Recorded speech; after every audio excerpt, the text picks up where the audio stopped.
23rd August, 1942, Stalingrad. The sky above the Volga River turned black as waves of Luftwaffe bombers descended upon the industrial city like locusts. Junkers J-87 Stukas screamed through the smoke, their sirens howling as bombs tore through apartment blocks, factories, and hospitals. Below, Soviet citizens ran through streets that had become rivers of fire. A young Red Army soldier, barely 19, pressed himself against the rubble of what had been a school. His Mosin Nagant rifle felt impossibly heavy. The ground shook, the air tasted of ash and blood. He didn't know it yet, but he was standing at the edge of history, the beginning of the end for Nazi Germany.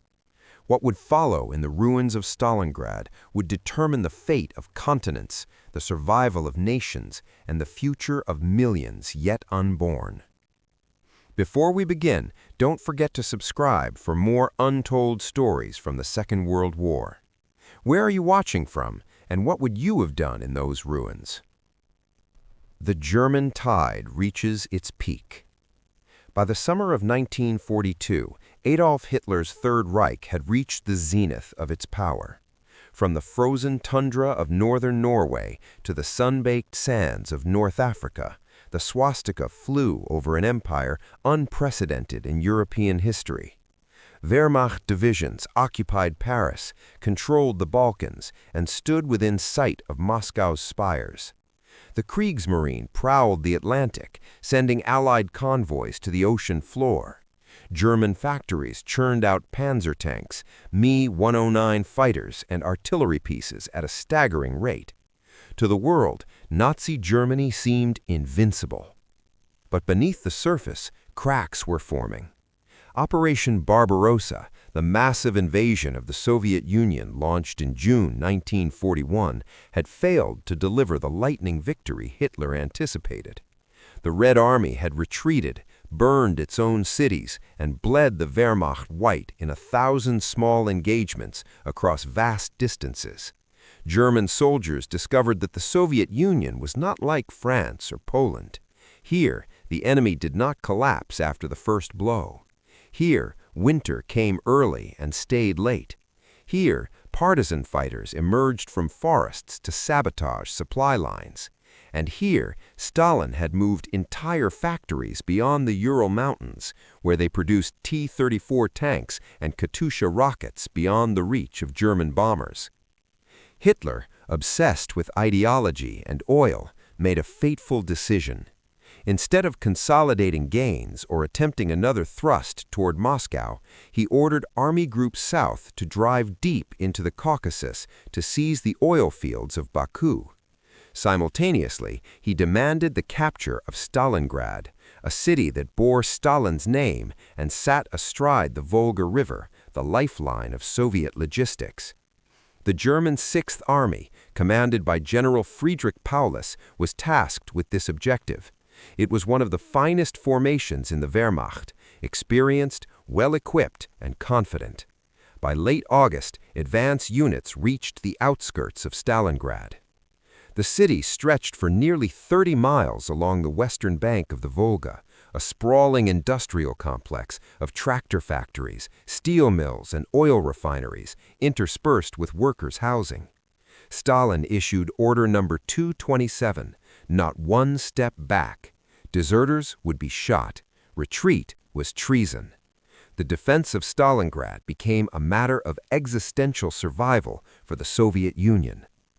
General Vasily Chukov took command of the 62nd Army, the formation tasked with holding the city at all costs. His strategy was brutal in its simplicity. Hug the Germans close, fight them in the ruins, deny them the ability to use their superior firepower and air support, turn every building into a fortress, make them pay in blood for every meter. Hell in the rubble. The battle that followed defied comprehension. Stalingrad became a vertical battlefield where combat occurred simultaneously in basements, ground floors, upper stories, and rooftops of the same shattered structures. Soviet defenders fortified the wreckage of factories and apartment complexes, creating strong points connected by trenches and tunnels. German assault groups, Stoßtruppen, advanced with flamethrowers, grenades, and machine pistols, clearing rooms one by one. Snipers dueled from broken windows. Artillery pounded the city around the clock, reducing entire neighborhoods to moonscapes of twisted metal and pulverized concrete. The Germans called it Rattenkrieg, rat warfare. Soldiers fought with knives, sharpened shovels, and bare hands when ammunition ran low. A single building, Pavlov's house, held out for 58 days, defended by fewer than 30 Soviet soldiers who turned it into an impregnable fortress. The Germans threw regiment after regiment against it and failed. The average life expectancy of a newly arrived Soviet soldier in Stalingrad was 24 hours. Reinforcements crossed the Volga at night under German fire, many drowning or dying before reaching the western bank. Those who made it found themselves in a nightmare where the front line was everywhere and nowhere, where yesterday's rubble became today's bunker, and where survival was measured in hours. October brought colder weather and intensified fighting.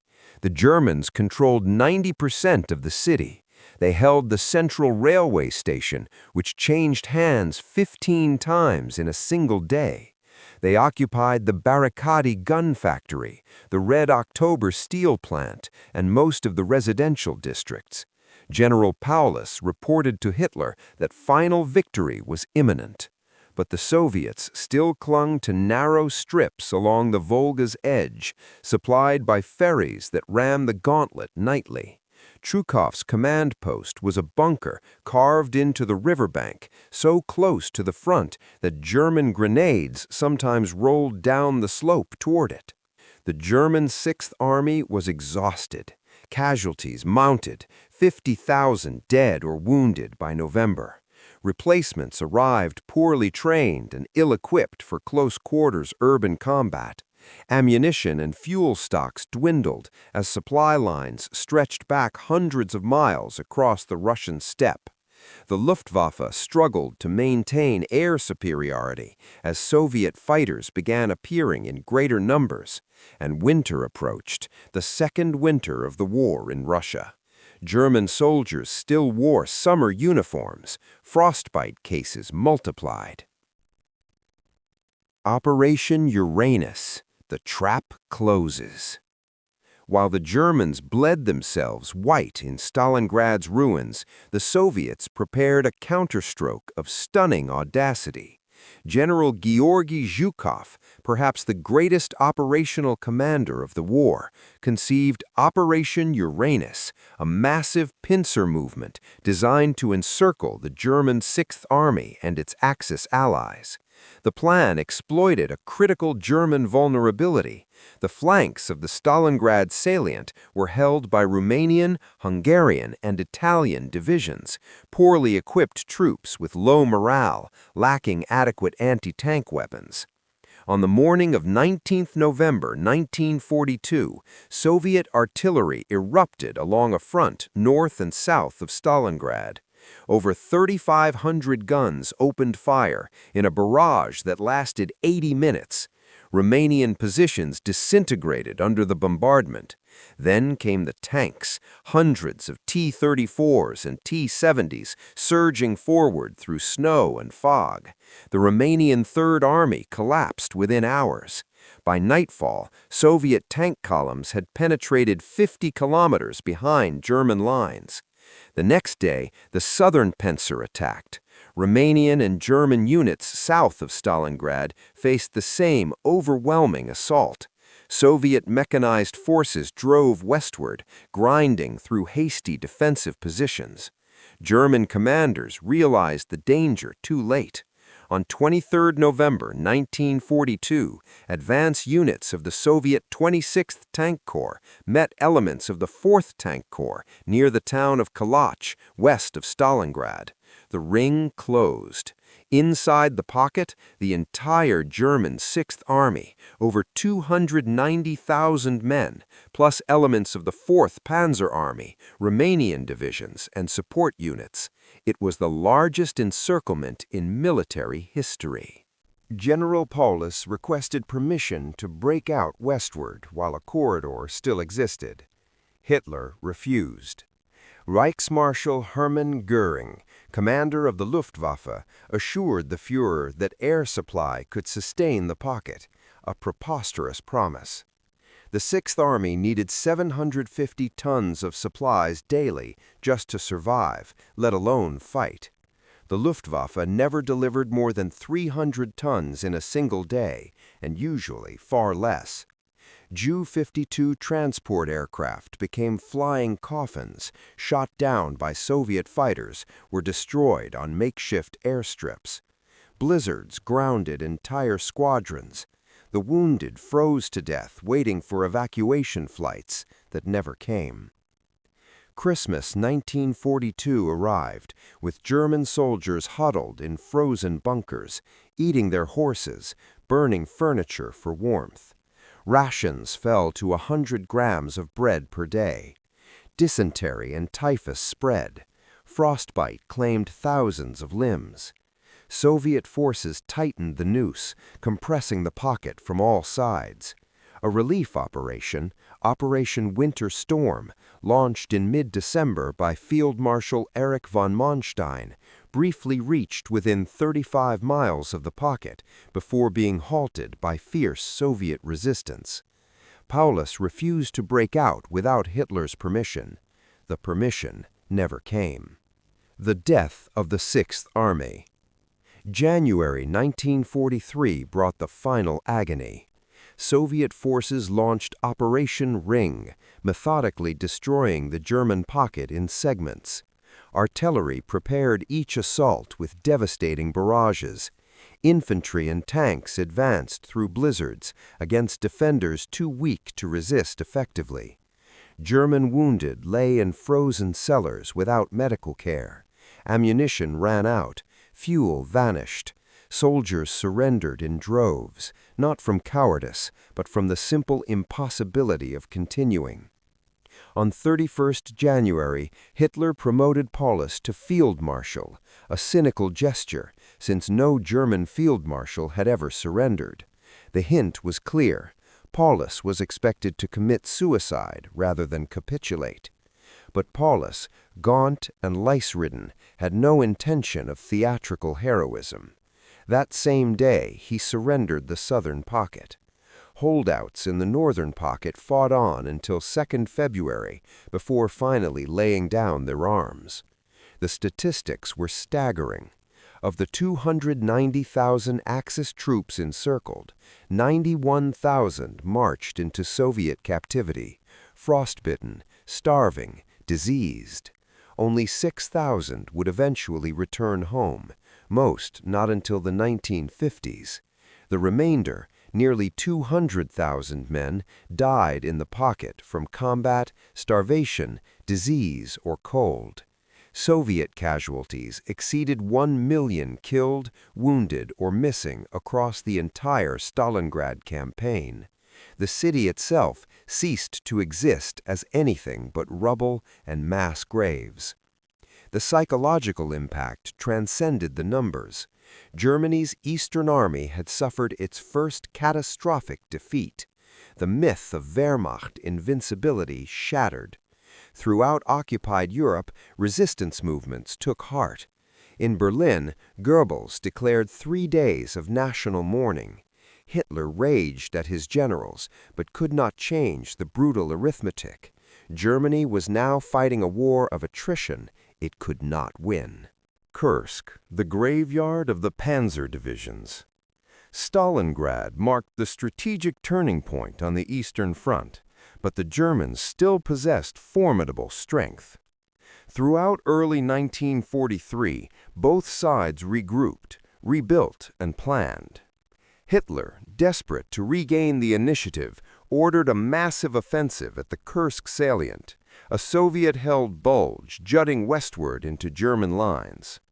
Operation Citadel would employ Germany's newest weapons, Panther and Tiger tanks, Ferdinand tank destroyers, and elite Waffen-SS divisions. If successful, it would encircle and destroy several Soviet armies, stabilize the front, and demonstrate that Germany could still win major victories in the East. The attack was scheduled for early July 1943, but the Germans had lost something irreplaceable: surprise. Soviet intelligence, aided by the British ultra-decrypts and the Lucy spy ring in Switzerland, knew the German plan in detail. Zhukov and Stalin prepared a defense in depth unlike anything seen before. The Kursk salient became a killing ground. Soviet engineers laid over 400,000 anti-tank mines. They dug trenches extending 6 defensive belts deep, covering 60 miles. Artillery, massed in concentrations exceeding 100 guns per mile, zeroed in on likely German avenues of approach. Tank reserves waited behind the front, ready to counterattack penetrations. On 5th July, the offensive began. In the north, German Ninth Army advanced against Soviet Central Front. In the south, Army Group South, spearheaded by 2nd SS Panzer Corps, attacked toward Prokhorovka. From the first hours, the battle assumed a character of brutal attrition. German tanks broke through initial Soviet positions, but were channeled into pre-planned killing zones. Soviet anti-tank guns knocked out Panthers, whose frontal armor was vulnerable to flank shots. Luftwaffe and Soviet air forces clashed in dogfights that darkened the sky with burning aircraft. The climax came on 12th July near Prokhorovka, where hundreds of tanks from both sides converged in the largest armored engagement of the war. Soviet T-34s charged German Tigers and Panthers at point-blank range to negate the Germans' superior range and firepower. The battlefield became an inferno of exploding ammunition, burning fuel, and twisted steel. Smoke obscured vision. Tank crews fought blind, ramming enemy vehicles or firing at muzzle flashes. By day's end, both sides had suffered crippling losses, but the German advance had stalled. Hitler, now facing the Allied invasion of Sicily and fearing a collapse in Italy, called off Citadel on 13th July. The offensive had failed. Worse, the Soviets immediately launched powerful counteroffensives north and south of Kursk, driving the Germans back and liberating Orel, Belgorod, and Kharkov by August. For Germany, Kursk was catastrophic not because of casualties, both sides bled heavily, but because it exhausted the Wehrmacht's offensive potential. From July 1943 onward, Germany would fight a defensive war in the east, retreating step by step toward Berlin. Fortress Europe crumbles. While the Eastern Front consumed the bulk of German military strength, the Western Allies tightened their grip elsewhere. In North Africa, British and American forces crushed the Afrika Korps by May 1943, capturing 250,000 Axis prisoners. In July, Operation Husky landed Allied troops in Sicily. By September, Italy had surrendered, though German forces quickly occupied the peninsula and imposed a brutal defense. Allied bombers struck German cities with increasing ferocity. Hamburg burned in a firestorm that killed 40,000 in July 1943. The U-boat campaign in the Atlantic collapsed as Allied convoys, aided by radar, code-breaking, and long-range aircraft, sank submarines faster than Germany could build them. The invasion of Normandy on 6 June 1944, Operation Overlord, opened the decisive front. 5 divisions landed on D-Day, supported by the largest amphibious armada ever assembled. German defenders, weakened by years of attrition in Russia and hobbled by Allied air superiority, could not contain the beachhead. By the end of June, the Allies had landed over 850,000 troops in France. Breakout came in late July. American forces under General Omar Bradley shattered German lines at Saint-Lô, and General George Patton's Third Army raced through the Brittany Peninsula, swinging eastward toward Paris. The Germans attempted to counterattack at Mortain in early August, hoping to cut Patton's advance. The offensive failed disastrously, and German forces retreated into a pocket near Falaise.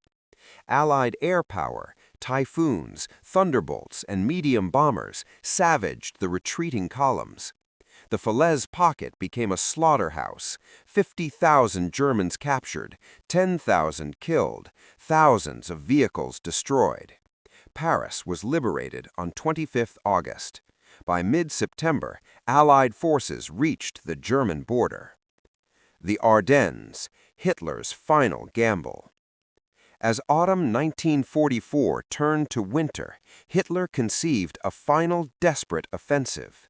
Despite catastrophic losses, over 4 million German casualties on the Eastern Front alone, he husbanded resources for one last strike in the West. His target? The Ardennes Forest, the same region through which Germany had launched its stunning 1940 offensive against France. The plan, codenamed Operation Wacht am Rhein, Watch on the Rhine, aimed to split the American and British armies, capture the vital port of Antwerp, and force the Western Allies into a negotiated peace. It was militarily insane. Germany no longer possessed the fuel, ammunition, or air support for such an operation. But Hitler, increasingly detached from reality, believed willpower alone could reverse Germany's fortunes. He assembled 25 divisions, over 200,000 men, including elite SS Panzer units for the attack. Security was tight. Allied intelligence detected German concentrations but misinterpreted them as defensive preparations. On the morning of 16 December 1944, a massive artillery barrage erupted across 85 miles of front in the Ardennes. German infantry and armor surged forward through fog and snow, targeting thinly held American positions. The U.S. 8th Corps reeled under the assault. Communications collapsed. Isolated units fought desperate holding actions. At key road junctions, Saint-Vith and Bastogne, American forces dug in and refused to yield.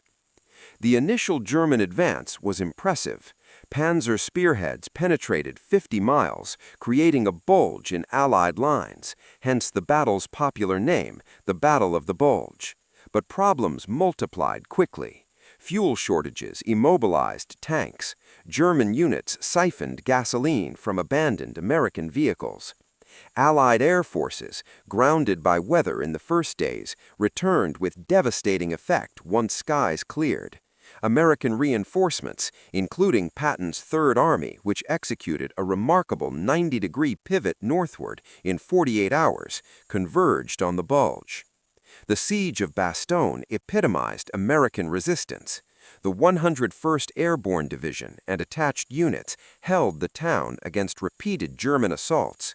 When German commanders demanded surrender on 22 December, Brigadier General Anthony McAuliffe replied with a single word: nuts. Patton's forces broke through to relieve Bastogne on 26 December. By early January 1945, the Germans were in full retreat, having lost 100,000 casualties, 800 tanks, and irreplaceable fuel and ammunition reserves. The Battle of the Bulge was Germany's last major offensive of the war.